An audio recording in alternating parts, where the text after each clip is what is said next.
Hi, I'm Old Norse specialist Dr. Jackson Crawford.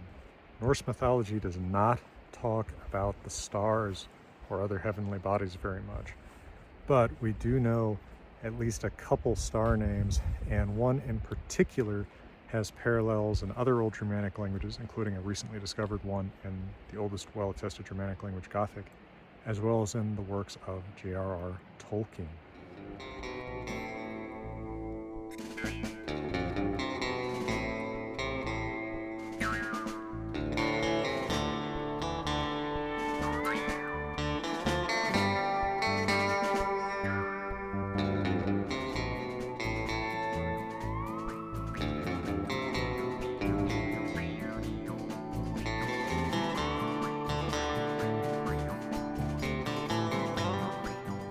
So in his prose Edda, in the second section, which is called Skaldskaparmál, Snorri Sturluson tells that after Thor fought with Hrungnir, he had pieces of Hrungnir's whetstone that he had fought with, that Thor had shattered, stuck in his head. And so Thor went to a Volva, which Cirrus named Groa, to get her to heal his head, and so she started speaking spells over it.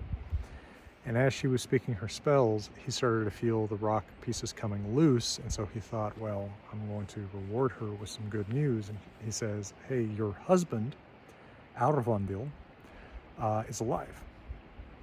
And I was carrying him over Elivolgar, back from Jotunheimar, in a basket. And Elivolgar is apparently these rivers that separate Jotunheimar from the center portion of the earth, Midgarðr and Ostgarðr, where the gods live above it. So I was carrying him in a basket over this, and it was very cold, and his toe stuck out of the basket, and that froze, and I popped off that toe and threw it up into the sky, and now you can see it's a star, and that's the origin of the star that Snorri says is named Aurvandil's toe, literally Aurvandil's toe.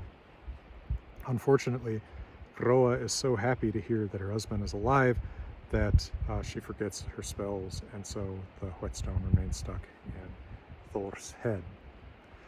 Now, it is, kind of weird to have a star named the toe of somebody, and so there have been speculations over the years that maybe it's not originally his toe. Maybe this is some other word that Snorri has misinterpreted as toe from a poetic text, but we don't really have another source in Old Norse to judge that by.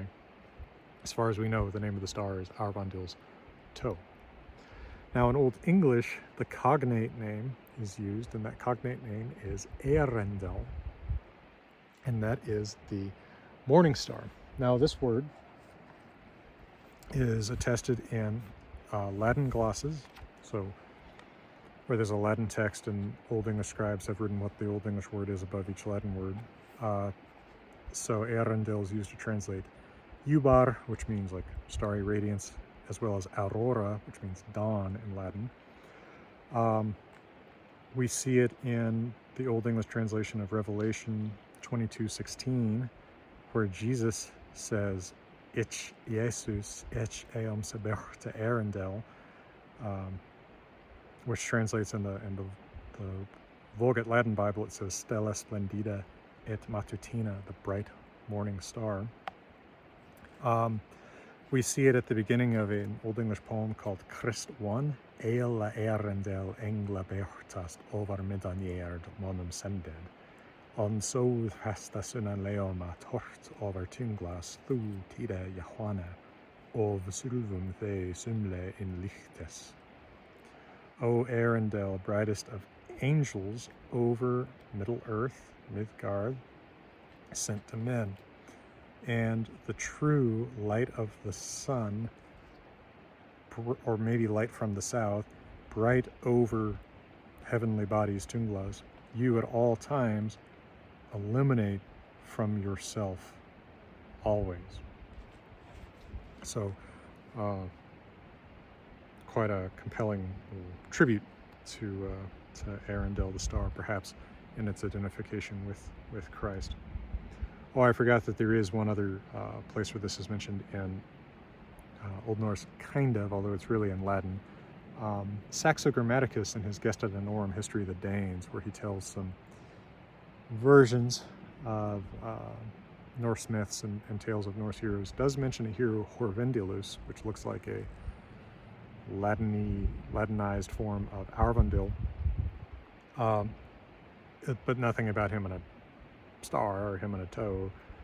He's just the son of the ruler of Jutland, and he is a duelist, and he is the father of Amlethus, Old Norse Amlevi, English Hamlet. So in fact, the very character that Shakespeare bases that character on. But there is a new attestation of this name in a language we didn't know it in from previously, and I'm going to talk about that in just a moment after a quick word from my friends and partners at Grimfrost. Hey folks, we'll be back to your regular presentation in a moment, but for right now, I'm here at Grimfrost World Headquarters Longhouse with Johan Hegg, and I just want to remind you that if you have Viking needs, you have a Viking supplier. Grimfrost really cares about getting things right, and if you need replica, well, anything, right? Shields, helmets, weapons, board games, cool t-shirts, hats, all sorts of accessories like that. You can get them at grimfrost.com together with my books, and they ship just about anywhere in the world. So check them out. It does help support the channel. So the oldest Germanic language attested in long texts is Gothic, in which we have a translation of the New Testament. Supposedly, once the entire Bible had been translated into Gothic, but the manuscripts produced in the middle of the first millennium AD largely either were destroyed, lost, or covered over, right, reused. And on one of those reused Gothic manuscript pages, a palimpsest, in 2009, a fragment of the Old Testament was discovered, quoted in a Gothic sermon. The sermon is important for other reasons. I mean, it's nice to see actual natural Gothic and not just Gothic that's translating Greek. This is a fragment from the manuscript is from the early 500s. Presumably this is the translation of Wolfilla from the 300s. But we read there, Unte guth ho hartam anstandeth, if Hanadan giveth anst, Bethaniga meleth ist, Hwahwa ustros us himena ozandil, sa en morgen urinnanda, Bethani froja quath, gasah satanum, swa lochmanja, drusandan us himena. So, for God stands against the arrogant, but gives grace to the humble, which is told in this, and then we have the quotation from Isaiah in the Old Testament, how the morning star, Ozandil, fell out of the sky, the one rising up in the morning, by which the Lord said, saw Satan, etc., etc., etc., falling out of heaven. So this is actually being analogized to Satan because of the context in the Old Testament, right? Lucifer, the morning star. The Greek term that's being translated there by Wolfilus is Eos Poros, so the dawn bearer, natural Greek name for the morning star.